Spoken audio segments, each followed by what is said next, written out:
So, a lot of you guys have wanted me to rap at the beginning of these videos, and no. just no. Also, there's a lawnmower going on outside, so apologies for that, but I can't record any other time, so lawnmower it is. But with that said, hello everybody, welcome back to the channel, welcome back to our weekly Hypnosis Mic Division Rap Battle Rhyme Anima discussion video. Today we're going to be talking all about episode 4, A Friend Indeed is a Friend Indeed. But before we get into the video proper, I do want to let you guys know to make sure that you hit that subscribe button, ring that bell, set notifications to on, let all of AniTube know that you're here. But yeah, my apologies. My entire neighborhood has apparently decided to blast their TVs as loud as possible and use their lawnmowers because, you know, that is basically the life of a YouTuber. Whenever you go to record, that's when everybody decides to be loud. Speaking of loud, Mad Trigger Crew. Yeah, see? Segue. You like that? Yeah, let's go ahead and talk about Mad Trigger Crew and the way that they compare to the other crews that we have seen so far, Matt and Roe and Buster Bros.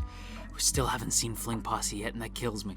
But, like, between the other crews, I think it's pretty safe to say that while they are easily the most dysfunctional crew of the trio, their sound is very different. It's almost overwhelming, the way that Mad Trigger Crew has, like, their sound, right? Because the way that the different characters, like Jito, Ryo, and Samatoki all blend their voices together, it's intimidating and it feels appropriate for the crew that they are, right? Mad Trigger Crew, the name does not lie, right? Like, they come from a rougher area. They describe Yokohama in the series. I've never been to Yokohama, so I don't know if this is true or not, but they describe it as being a port city, and it brings it a lot of sightseeing, but at the same time it has a very unhealthy nightlife where a lot of crime just kind of runs rampant. Now, I don't know if that's how the actual Yokohama is. I kind of doubt it, but I mean, like, I don't know. I'm just going off what the anime tells me, and the way that the anime depicts Yokohama, it does feel less, because Matenro has a nightlife as well, right? We discussed last week that Matenro's nightlife, or city area really comes to life at night. Whereas with Yokohama, it also comes to life at night, but it's more grim. Like, Matenro depicts the Matenro episode depicted the area as being, like, really fun and exciting, and, like, yes, it has a bit of a dark underside, but for the most part, it is fun. Whereas the Mad Trigger Crew episode depicts the area as being, like, really, like, infested with crime. And because of that, we have a much more intense group. We have, like, the Yakuza tough, we have the police officer who is corrupt, and then we have the discharged army soldier, right? So, like, that's kind of neat. And, like, I like that we see the more aggressive side of them. I will admit that of the three crews we've seen so far, Mad Trigger Crew is not my favorite.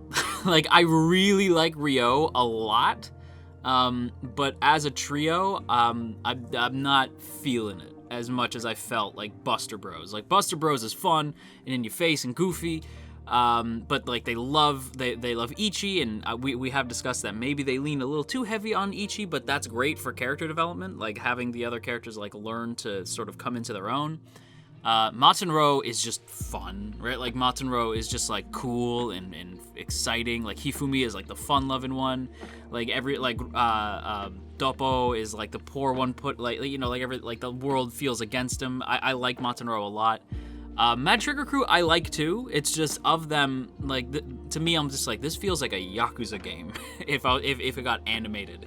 And instead of, like, using their fists, they use music instead. That's kind of what it felt like. And that's not a knock. I do think it makes for a really interesting and different feeling episode. But they are almost the exact inverse of my favorite crew, which is Fling Posse, who we haven't even seen yet. And again, y'all might know, but I have discussed that I know very little about hypmic. The only things that I know are Fling Posse and Ramda. And so because of that, I thought hypmic was going to be a lot more fun and light. But groups like Mad Trigger Crew obviously throw that into whack. But let's actually talk a little bit about the individual characters now. Let's start with who's basically the leader of the crew, Samatoki Aohitsugi. Samatoki has white hair with red eyes. Now, red is the running motif of Mad Trigger Crew, probably for a reason. It's a very aggressive color. It's angry. It also has like a lot of double meaning. It can pair for like the grotesque, right? Like blood on the hands, stuff like that. And with Samatoki's eyes being red, to me that signifies that his whole soul is like fiery. His soul itself is angry, since the eyes are the window to the soul. So if we're looking at the red eyes, that definitely indicates that he's a very aggressive dude. The white hair is also like purity, I guess. Like he is through and through a Yakuza tough, right? The way that the media depicts Yakuza, like that's who Samatoki is.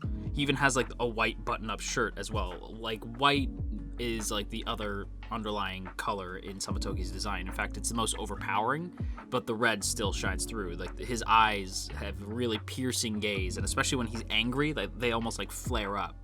So I do think Samatoki's design is actually pretty solid. Likewise, I really like that he is shown to like care a great deal for family, right? Like, and I think over time he'll likely come to view Juto and Ryo as like a found family, you know, like family that he found. Because right now they just kind of seem like a group of rivals who maybe don't even really like each other all that much, who come together for a similar goal. Like they all have something they want from the rap battle, like the division rap battle. They all want to win for their own reasons. So it feels more like they came together by circumstance. But I do think Samatoki will eventually probably come to view them as family, just based off the way that the episode depicts his relationship with family. He has one member of his like Yakuza team who has like a sister, and he tells him like, we take care of family around here, like so go buy your sister something nice. And we do see that like later that comes to bite him in the ass. But when he dismisses him, and we'll get into that in a sec, he thinks about his own sister, right? He thinks about his own younger sister, and we see him look up to the sky, and his sister's there, but she's in the sky, and then fades away. And so it's like, oh, okay. So I think the reason he cares so much is maybe because he did lose somebody. And that feels like it feels like by the time we meet Samatoki, mainly because I know some stuff about like their past. I know about like Dirty Dog and stuff like that. Samatoki feels like he's already been through quite a bit, and like maybe like the loss of his sister kind of cemented that passion for family. And I should say also, like, it's not like he's a nice guy, right? He's tough as hell, and he's very firm in what he stands for. He's very aggressive, you know, he speaks out, he gets angry when he hears something he doesn't like, or when things don't go his way, he gets aggressive, he screams. And when he sees that guy who like betrayed him to protect his sister, he tells him like, you're expelled from the family, like you can't come back. But I find that really interesting, the fact that he would dismiss him like that, because it didn't feel cruel. It felt like he was just saying like, get out of here, you know what I mean? Like you're not, like, he even tells Juto later like he's just not fit for this life, like he's not prepared for this. I'd rather save him the grief later. You know, like it's almost like Samatoki was trying to protect him from becoming him, which is pretty intense. Like the character is very, very dramatic. And maybe that's because he's played by the same seiyuu who plays Ugetsu in Given, and Nishiki from Tokyo Ghoul. I could see Nishiki becoming a Yakuza the more I think about it. But yeah, Ugetsu from Given. That explains why he can be a little bit of a shit sometimes, Samatoki. But anyway, let's move on to the next character we gotta talk about. Let's talk about Juto Iruma. So Juto's design is interesting. He has brown hair that's sort of like slicked to the one side. He has green eyes and then this black suit with red lining and red gloves, right? So when a character design has brown either in the hair or the eyes, it can mean one of two things, depending on how the character is presented. And in one case, it can mean that the character is meant to be depicted as kind of boring, which, yes, I'm offended by. I have brown eyes myself. But in other cases, it's also meant to show that the character is dependable, right? Brown is typically seen as being reliable and dependable. And I think you do get that with Juto. You know that he can be depended on to protect himself. Like, you know what I mean? Like, he's not somebody that I would necessarily trust with having my back, because he is a wee bit shady. So are all the Mad Trigger Crew characters, with the exception of Ryo. And even then, Ryo might betray you if the situation calls for it. But with Juto, like, the brown hair definitely feels like you can rely on him in as much as you can trust him to trust himself. You know, he knows, like he knows the way out of any situation that he might find himself in. And then he has the green eyes, and the green eyes might tie into. Now, when I think of green, I think of a few things, and this is admittedly just me. Like I know we normally, when we talk about color design, we're talking about like the grand scope of color. But when I see green, I think of a few things, right? I think of restoration, harmony, luck, which is usually what green is tied to in most character designs. But I also think of Slytherin, which I know a lot of people are like, what? But Slytherin is tied with ambition, right? And green can be tied with ambition if you're pairing it with the more like nefarious side of green, that being like greed and stuff. And with greed does come ambition. So I do think that the eyes are actually perfect as a window to the soul for Juto. He's a very ambitious soul, right? We know that he has desires to rise through the ranks. And why does he want to do that? Well, he wants to get rid of drugs, right? He has an issue with drugs. And it's very Giorno Giovanna, right? It's very gangstar, but instead of being a gangstar, Juto decides to become a police star. I don't know. He decides to become a policeman. Which is interesting, but he does do so with the desire to get rid of drugs from the streets. And he is depicted as having like a black suit, so we can tell that maybe he's more like behind the desk in a lot of situations, but we do see him like on the scene, both in like the first episode and here. So it might just be that he's rocking the suit because he knows he looks classy. But he also, I should point out, has red linings under the suit jacket as well as red gloves. Now, the red gloves in particular really stood out to me about Juto's design, as the red gloves could definitely indicate that the character has quote-unquote blood on his hands, right? Like he's gotten his hands dirty. They're red, they're stained, right? I do like the idea that a cop with a bit of a tendency to maybe go crooked when the situation calls for it, wearing red gloves, I think that makes a hell of a lot of sense. So I really dug that aspect of Juto's design. And the last character that I want to talk about, and the last thing that I want to talk about this week, is Ryo. I love Ryo. Ryo Busujima. He has orange hair, orange typically being associated with like energy, right? Like orange is a very energetic, optimistic color, and that really fits Ryo.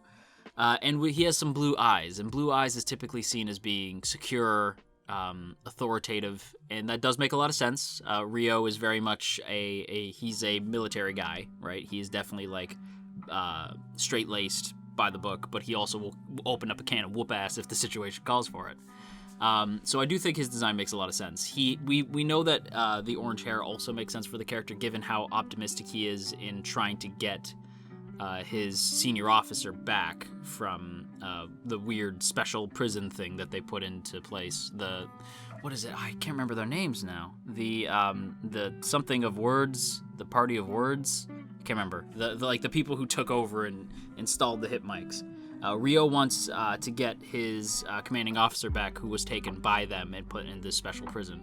So that's why he's entering the division rap battle with Mad Trigger Crew. Again, they all have their own reasons for things.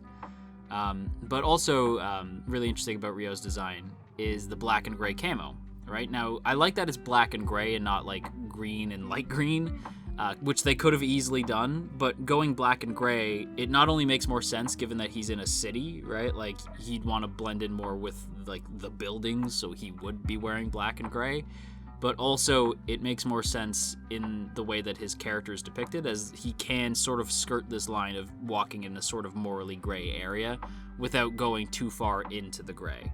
Like, Ryo definitely is following his own code, and he's not going to sway into what he deems as evil acts in order to get his commanding officer back, which I like. But of course, Ryo, just like the others, does have a red motif in the design. He has red laces, a red undershirt, and a red cloth that's tied around his leg. And as I said, Ryo might be my favorite from Mad Trigger Crew. I like how, just how kind of his mission feels the most earnest between the three, and he's like trying his best to sort of work within that boundary.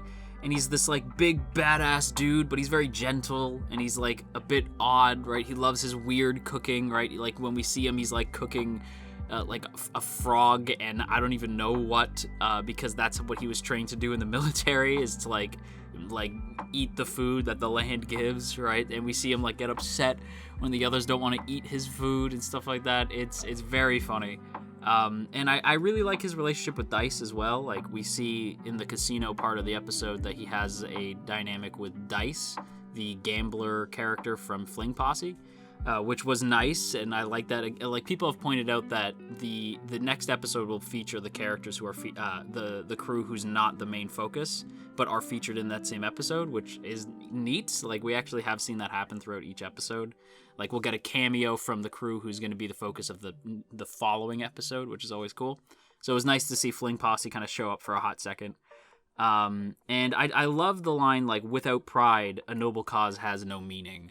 Like, showing that, like, Rio, as I said, like, will kind of skirt the line. He'll walk in this sort of morally gray area, but his moral compass is what keeps him grounded. Like, he will do some questionable things, but it's always, like, it's never too far for him, right? It's something that he still deems as a good act, and he will still take pride in what he does. He doesn't want to do what his comrades did, and that's another thing that makes him really compelling this week, is that the enemies that they're facing aren't just Yakuza, they're like former members of his platoon who have like sort of turncoated because they also want to get their commanding officer back, but they're willing to do it by sort of swallowing their pride. And that's something that Rio just can't stand with. Like, he can't abide that. And I really dug that. I think Rio is probably the most compelling of Mad Trigger Crew, and I feel bad because I know there's gonna be some Mad Trigger Crew fans who are like, what about Juto? What about Samatoki? Like, yeah, Samatoki, like, what about Juto? But listen, it's all about Rio, okay? Like, I probably even made him the thumbnail because Rio just be like that. He'd just be cool as hell, and I just like the character a lot. So it is what it is. But with that said, everybody, that is going to wrap up today's video here, so I hope you guys enjoyed. If you did, don't forget to boop that up snoot, share if you care, leave a comment down below, and of course, as always, hit that subscribe button and ring that bell to let all of AniTube know that you're here. And of course, before we go, as always, I have to give a big thank you to the good folks in the T Squadron. Look at these beautiful people, look at all these beautiful names, and hey, if you would like to join these beautiful people, there are now 2 ways to do so. The first is by hitting that first link in the description to check out our Patreon page, and the second option, for just a wee bit more, is by hitting that join button right beside the sub button to get yourself a badge next to your name, some emotes to spam in the comments, as well as your name scrolling past the screen. So if that sounds cool to you, go ahead and hit that join button or check out that Patreon link. Either way, it is super appreciated. And with that said, everybody, that is gonna wrap up today's video. So until next time, you stay classy, AniTube, and wash your dang hands.